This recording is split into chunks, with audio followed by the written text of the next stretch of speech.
muummichi ministeera kaleessaa paarlaamaa irratti ummata taphatani. Ummata Amaaraa, ummata Oromoo inuma taphatani kaleessaa.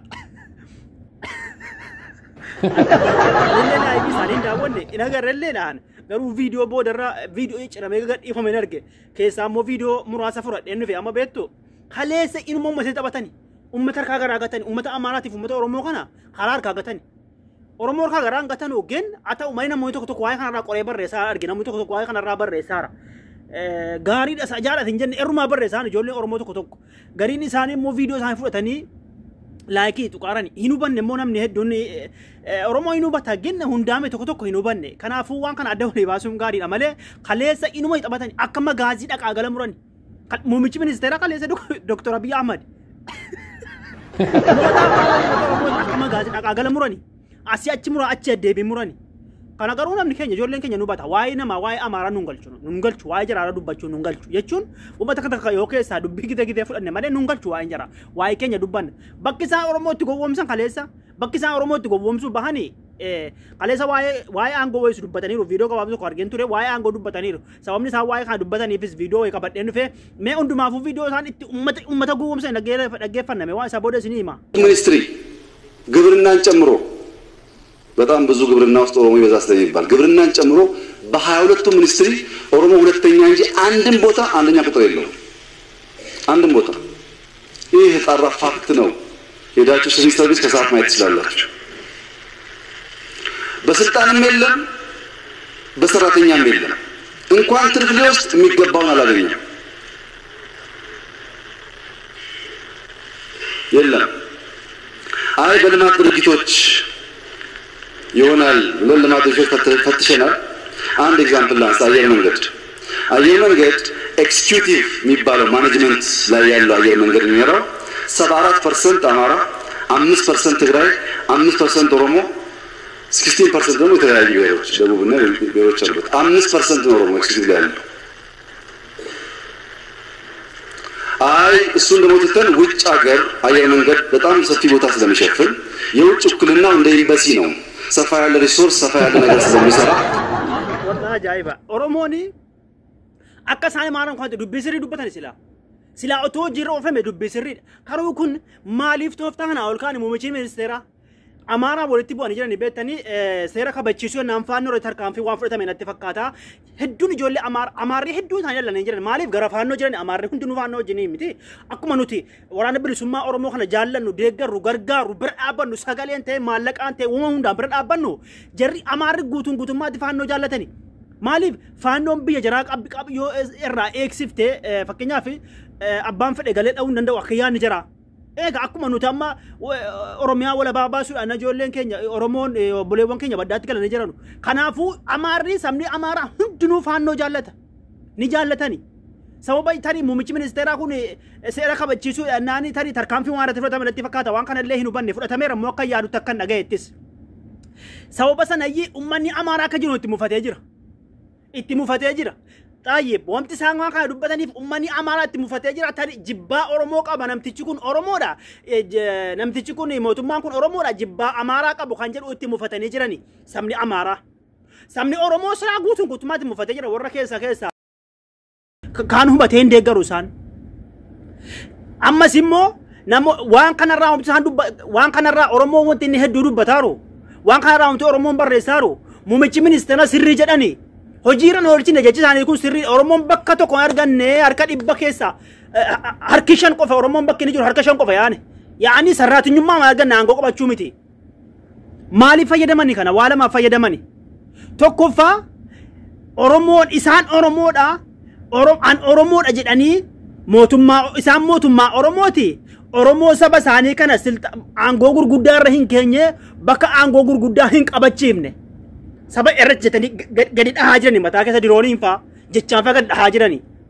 kun immoo maaliif dubbatani Amaara biratti namtichi kun dhugaa jedhee Oromoon jaallatu nu baay'ee jaallata jechuun mul'isa amma Amaarri amma nu jibbeeti Oromoo ol kaasaara jedhu namtichi Oromoodha nu jibbee nu miidhaa jira jedhu argaatani yeroo hedduu waan kana amma hoggasaan akka jedhanu bakkoonni bakka gurguddaa qabatee jiruu fi wanni bakka hunda jiru sabni Amaaraa baay'eedha. Oromoon farsanteeshaan qofa jedhaara nuufi Amaara biraa jaalala argatanii dhugaadha. Amaaratti bakka hunda qabatee jira. Amaara biraa jaalala argatanii Oromoo biraa immoo bakka kanatti akka isaan jaalala argachuuf yaalii godhan maal ni beektu? Dhugaa keenya himaaraa dhugaa muummichi ministeeraa amma dhugaa keenya baraniiru. Dhugaa keenya himaaranii dhugaa nuti aangoo isin qabnu indiyoom sarraatinyummaa mayyuu bakka tokko gallee hojjetaan jirru akkuma isaan jedhani. Yaani achuma keessa biirooma keessas ta'ee bakkuma aangoo gurguddaa bakkuma gurguddaa bakka isaanii iddoo xiyyaara waan adda addaa kana Oromoon keessan jiru. Amma immoo muummichi ministeeraa obbaraniiru. Oromoodha haasa'uu eegalaniiru. Oromoo iddoo qabsiisuuf Oromoo bootaa qabsiisuuf ka'aniiru. Jedhee akka uummanni Oromoo qalbii fuuchuuf tooftaa jaalala kana beekan akka qalbii namaa xaxanu.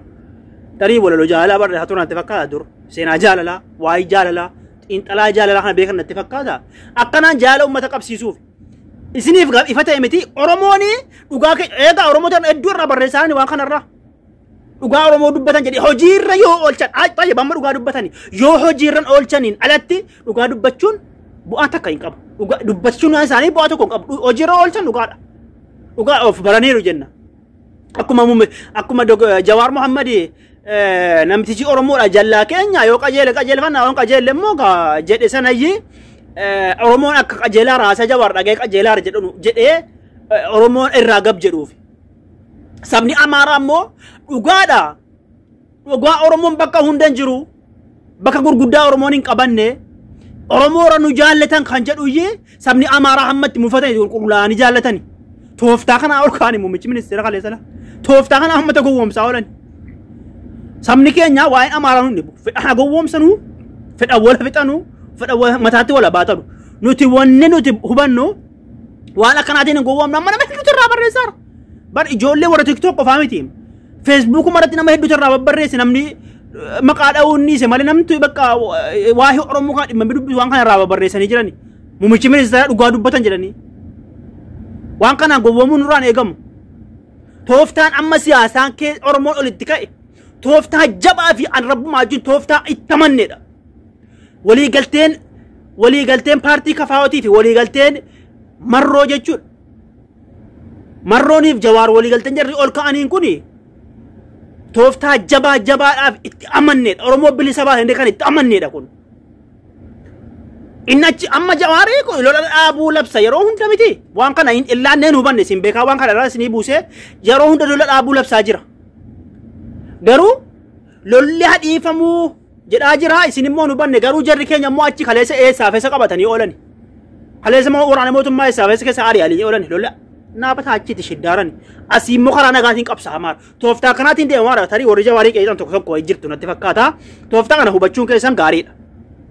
Kanaaf muummichi ministeeraa kaleessa akka uummatni taphataa oolan an viidiyoo isaanii bakka ciccirame arga malee guutuu isaan hin arganne isaan laala kaleessa deeggartoonni isaanii immoo waahii isaan aangoo waggaa 5 uummanni bahee nu simateera waggaa 5 filatamneerra uummanni subii bahee kaardiidhaan nu filate waggaa 5 nu filate waggaa 5 kan uumma bulchine ilaani kudhan ture amma waggaa 5 itti gaddeebi'ee natti fakkaata.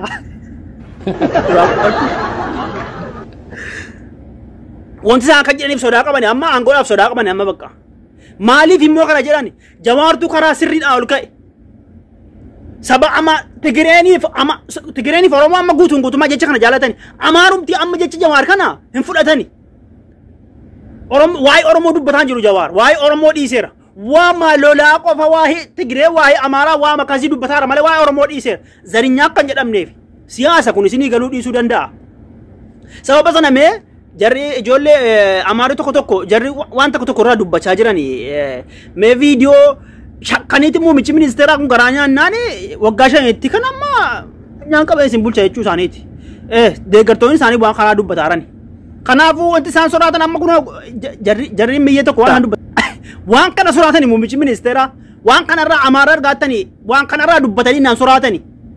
Itoophiyaa yoo kufte Oromoonis nu kufaa dirqama Itoophiyaas ol kaamnee Oromoo wajjin ol kaasuu qabna malee jecha Jawaar jedhe sanayyi waa akkee sabni Amaaraa itti gammade akkee sabni Amaaraa Jawaariin jaallate sabni Amaaraa kana keessatti haa Jawaar fudhate kana keessatti iyyuu soraatanii muummichi ministeeraa isin waggaa 5 nan bulchaa sana achi Allah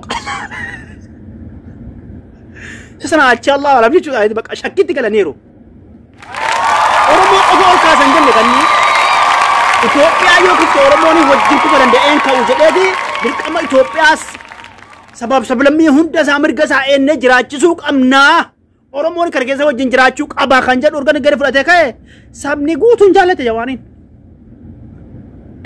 خنا سرعة مو ميشي من استرا بقى خنا سرعة إلام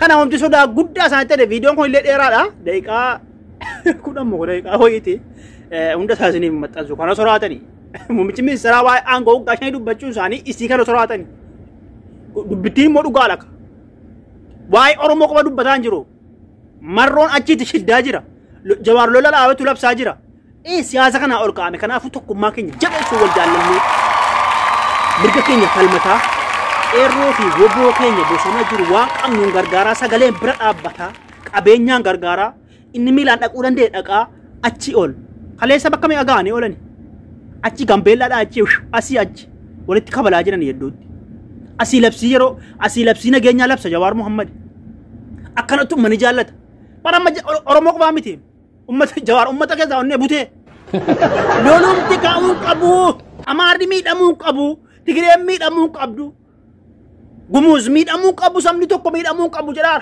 kana bira ka dubbata kana tu madar ka gaada je isan kala farna mara tido wa youtube ba dubbata wa youtube mo yoro bira ka wade fame wa youtube ba taxi